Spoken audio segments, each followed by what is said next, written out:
how are you doing? Today I'm here with my come watch with me for the Ballad of Songbirds and Snakes. Over like the past month or so, I've gotten really into the Hunger Games world with reading the books for the first time, watching the movies for the first time, and then reading the Ballad of Songbirds and Snakes as well, like a separate spoiler reading vlog. Those are all linked down below if you want to go check out my experience with everything. But I did promise you a come watch with me for the Ballad of Songbirds and Snakes movie as well. So that's what we're doing today. It is extremely hot. I don't know if just for like a couple of days the weather here has just said let's pretend it's the middle of summer.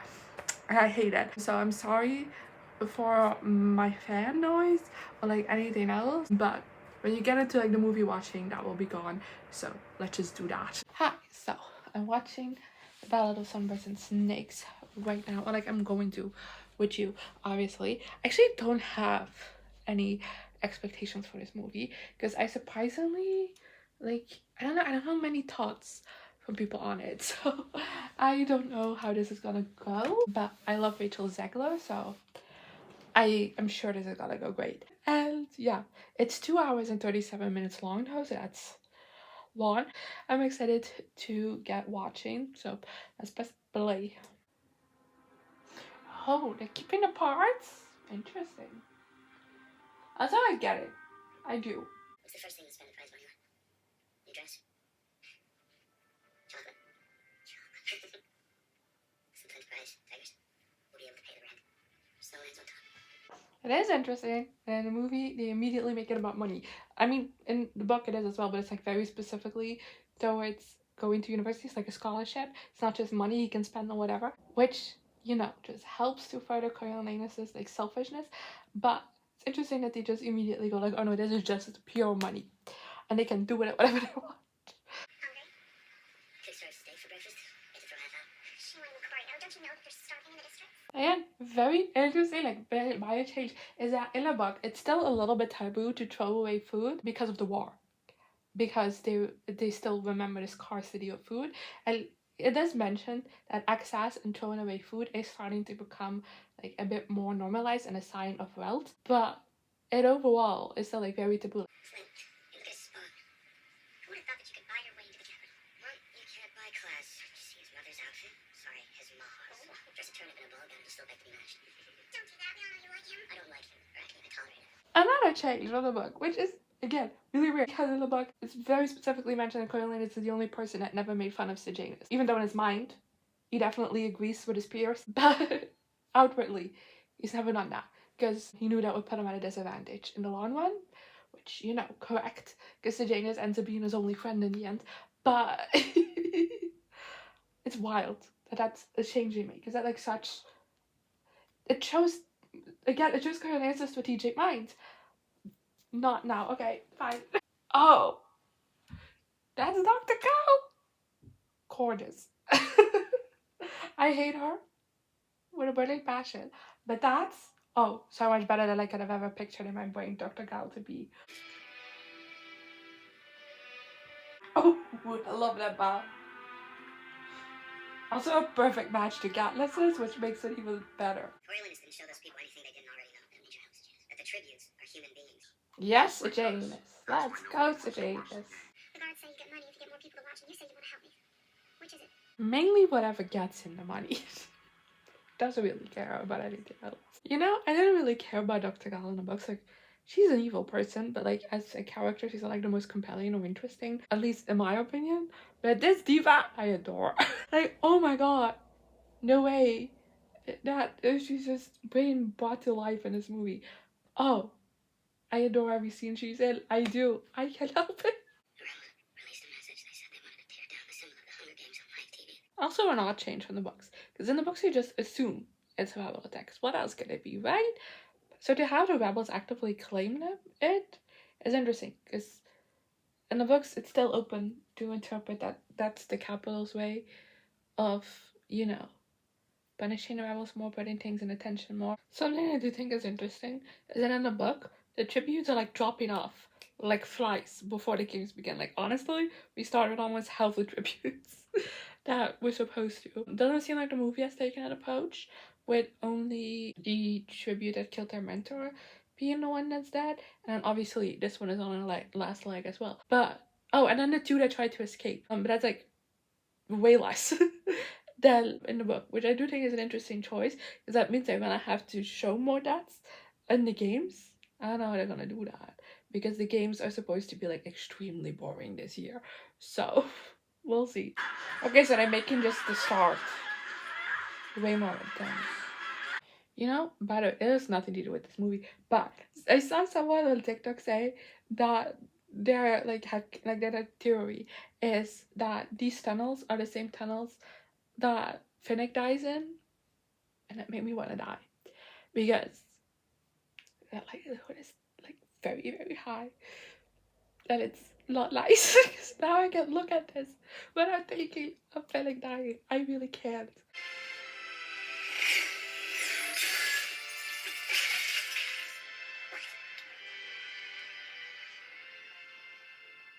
I mean, it did include it last minute. Of course, it's not like perfected yet. I believe I'd be entitled to it. Of course you do. Of course you do. Prize, girl. How convenient. You don't have to choose between them. Who do you think makes that final decision for the prize you so covet, Mr. Snow? Wake up. Even if Lucy Greybeard somehow wins it all, I will do everything in my power to ensure that you don't see a dime. Can I just say that Didine is definitely much more of a menace in the movie than he is in the books. Like in the books, generally whenever Snow goes on like a tirade about how Didine hates him, it generally just feel like, dude, chill. Like, it's not that bad. Like, obviously, yeah, he has a bit of a disdain towards your family, but like, he's not out there doing shit. Really, you just don't like it when you're being punished for your actions, rightfully. But this deal, menace. I love it. But he's just like constantly on his shoulder to be like, I hate you. Die. And I love him for it. I do. The bow and arrow still there. I see what you're doing there. I do. Wait, look. The phone. I think it's rabies. Why are they giving this man everything? The girl is right there. Michael Jessup's mentor saying herself. Why did I have to give it to him? Oh, this pisses me off. Let other people have agency, movie. That right. From that train. Send him water. You remember the posters in the water? Rabies, it makes you afraid of water. Send him a drop. Literally, this conversation happened the other way around in the book. She told him to do that. I'm pissed. Again, such a small change. Why do that? Why? Genuinely. Especially because she's pretty anti-games in the book. It feels fucked to cut out so much of her already, just in general, in the movie. Because right now, James is the only person with anti-game sentiment in one of classmates. But like, she's pretty vocal about that as well in the book. This pisses me off. We just tore down the flag.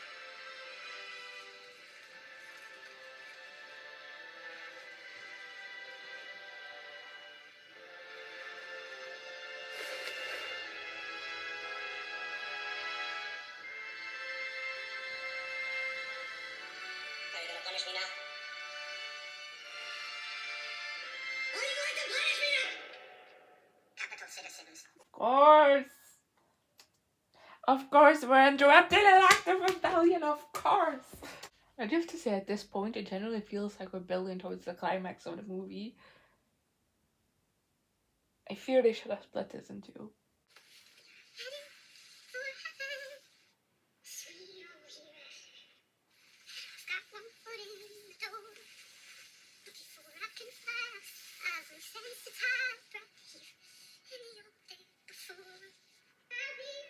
Don't you go, she won.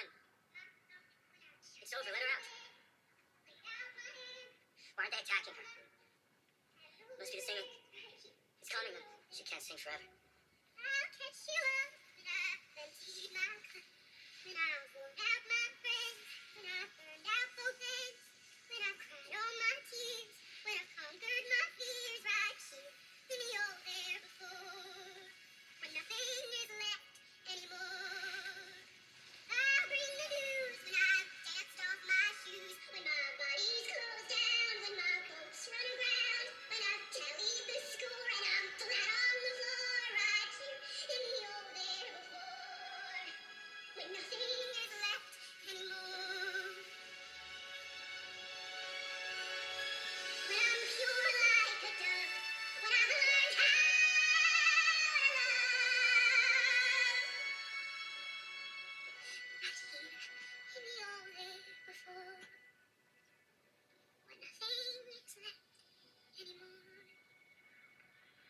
Rachel Zegler was just such a force. Like, was so magnetized by her. I have to be honest. Just like everyone in the crowd over there, I too was glued to my screen. God, what an actress. You hear that, boy? Finally. Sound of snow. Falling. Again, such a badass Lieutenant Collins is such a great writer. Begged me to stay, but once I found out where they were sending you, I couldn't get out fast enough. Barely made the train. It was a stupid knee, but it's okay. They gave me some morphine for the pain. You volunteered for this. I figure get through basic and then maybe become a medic. Also, Sejanus volunteering to be a peacekeeper? What? Like, a peacekeeper is supposed to be the thing that keeps him alive. It was theirs or death. That was his two options. If it's that wasn't as powerful as he is, he would have died for what he did in the arena. So now you're telling me he's just like being a peacekeeper for funsies. No, it doesn't actually change. I'm mad. Like, all of those previous changes that I've been like mad at or like made note about is mainly nitpicking stuff, you know? But there's some genuinely pissed off about. Like, that's such a massive change. Like, Sejanus showed probably the biggest act of rebellion the Capitol has seen in a while. And so blatantly as well. Like, he did not give a fuck. And that after years of also being pretty outspoken about his hatred for the Capitol, like, he has not hidden that. Why would they keep him alive and just let him live the way he would ever want to? Really? Why would they do that? Because his daddy has money. But he still has to be restricted. He still is sent to District 12, the furthest away from the Capitol he can go, as a punishment. It's not a volunteer job. It's punishment. I hate this. I hate this so much. Last month, the peacekeeper and 2 mine bosses were shot dead in the pits. We retrieved the murder weapon, we swabbed it for DNA, and the results proved beyond doubt that this man, Arnold Chance, is guilty. Again, small detail change, but it actually means a lot, to me at least, is that, again, this whole thing was a bombing. It's a mine bombing. That's what Arlo is being convicted for. And yes, he did kill 2 peacekeepers, which is mainly what he's being convicted for. But that was in the bombing. No one was shot. There's no DNA evidence. My theory, if you want to watch my spoiler reading vlog, which is forever long, I know, is that that's a Capitol setup. Because why would a rebel ever bomb the mines? At least at this point in time? Makes no sense, logically. So, you know? But why would a rebel shoot 2 peacekeepers? Well, because they were assholes, obviously. Like, it makes so much sense for a rebel to kill 2 peacekeepers just like randomly. It does. Does it make sense for a rebel to attack the mines that they work in? No. Such a small change. That actually changes so much. Still, I received the results from your aptitude test this morning. Dove your training records too. Your performance is exemplary. Well, half the other recruits can't read, sir. You're General Crassus Noseboy. What did you do to end up here? I made an enemy, sir. In the capital. I've made a career out of ruining my enemy's plans. I'm gonna reassign you to officer training in District 2. You'll earn a real wage. That is extremely soon. It's interesting.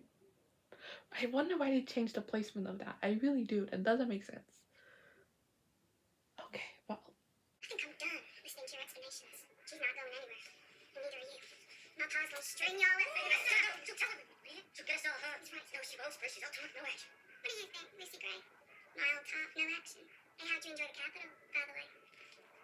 See y'all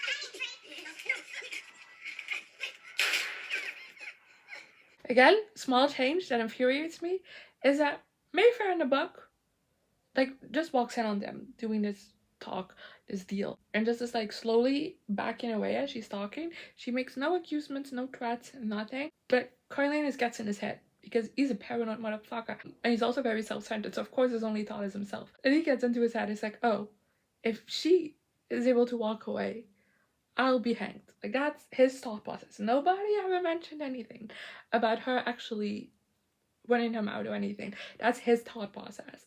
And that's why he shoots her.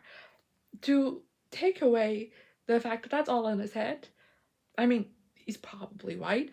The likelihood of her tattling, very, very high. But You know, it technically isn't like an actual threat she's made. It's not an actual thing she said she's gonna do. She's just sees a dangerous situation and she's trying to get out of that, which also valid. I don't know, again, small change, very, very tiny change, but it changes so much. North. Like Billy told me others talked about. Away from districts. If I stay here now, I'm gonna stick to about the gully. We can look after each other. I just wanted to think about it. I'll come with you. It all just feels rushed. This feels so rushed. Coiling is at this point would have won. Is after a full descent into paranoia and madness that he would win. At this point, this man is safe. Why would he win? It's too rushed. It is. Sure would be nice not to have to kill anyone else up north, though, huh? That's reason enough for me. I'm gonna make a walking stick. You want one? You killed 3? No. Who's the 3rd? What? Person killed Coriolanus. He said he killed 3 people. I only know about 2. Do not lie to me. You know, look at this. There was Bobbin in the arena in Mayfair. And who's the 3rd? My own self. I killed him so I could come with you. Oh, she does not buy that. It's the gun. The one you fired at Mayfair. Spurs must have known about this place. If we destroy that gun, you're free. You can go back home. Will you? No more besides. Besides me. Besides you. You wouldn't tell anyone? Of course not. Oh, she knows she's dead. I'm just gonna go dig up some catnip. There's a good patch down by the lake. Thought it was too early for that. The world changes awful fast. Lucy Gray. She knows she's dead. It's still raining. But I'm not made out of sugar. Oh God, she knows. She knows she's dead. She knows there's no way he will let her live. She does. Oh God. What do you think? I think you look just like your father, Coriolanus. That's not a compliment from her, because she said earlier that the one thing that she remembers about his dad the most is the hatred in his eyes and how she wishes he would never turn out that way. So her now saying you look just like your father, that's a little salt, my dear. That's ooh. Oh, I want to know Tigris' story so bad. If we do a 3rd book, like a 3rd prequel book, can it be about Tigris, please? Like I want to know how she got from this to the person we know in Mockingjay. Like not know, but meet in Mockingjay. There's so much. It's the things we love most that destroy us. Okay, love that we had another quote of original Slow. I do. Blood on the side of the mountain is writing all over the wall. Shadows of us are still dancing in every room in every hall. The snow falling over the city. I love this song. But I'm in the trees, I'm in the breeze, my footsteps on the ground. You see my face in every place, but you can't catch me now. Through waiting glass, the months will pass, you feel it all around. I'm here, I'm there, I'm everywhere, but you can't catch me now. So we reached the part of the video where I talk about my thoughts on this movie. I didn't like it. I think that's the well done. Which is a shame because I think the first part of this is great. And then I mean the first 2 parts technically. Like if I want to do the part in the capital with the games and everything, fantastic movie. I do have some complaints about it comparing it to the book. But generally up there with the first Hunger Game movie. Catching Fire was better. But you know, it's up there. But then the last part, the Peacekeeper part, that was dog shit. I apologize. That was so bad. And it's a shame because I genuinely think they could have adapted that greatly as well. And that could have been a great movie. I am the biggest hater of the fact that they split Mockingjay in 2. We all know that. I thought it was to the detriment of the story. I won't further elaborate on that. Just go watch my other videos. But this should have been split in 2. This should have been 2 movies. I feel like the ending of part 2 genuinely was building up to such a climax that I feel like this movie could have ended on like the cliffhanger of like, oh shit, Coriolanus has to become a peacekeeper. What now? Like that should have been the ending of the movie, and then there should have been a part 2, which is his time in District 12 as a peacekeeper with Lucy Gray. Built that out more. Yeah, I feel like that's you know, it also gives Sejanus a bigger part because I feel like he's very present in that last part of the book, and he's very much in the background for the last part in the movie. Well, quite literally almost everything in that part revolves around him, so that's kind of a shame. And I hate the way they executed it, and there's so many like small changes in that last bit that just make it go to dog shit. And I've complained about them enough, I think, and it really just sours my opinion on the whole movie, and it's really hard to stay objective about that first bit. So yeah, that was my experience with the Battle of Songbirds and Snakes. I slept on it now. I still don't like it. I think I'm less upset at it. I am, but I still don't like it. I still think it should have been 2 movies, and I do still think that the last part ruined the first 2 parts for me. So there you go. I'm very, very disappointed, more so now with the movie rather than like mad, if that makes sense. Like I was a bit pissed off at it when I finished it. Now I'm just like, you know, calmly disappointed. But you know, that's also not what you want to be. So it's not a win-win. But I did enjoy my time making this video. I hope you enjoyed your time watching it. Let me know in the comments what you thought of this movie. I would love to discuss. And then next up, last in my Hunger Games journey is my Sunrise on the Reaping spoiler vlog. I don't know exactly when that will come, but that is coming somewhere in May as well, so look out for that. And then hopefully I'll see you next time. Here I am again, the same old situation. Why does the God thing have to be so complicated? I should have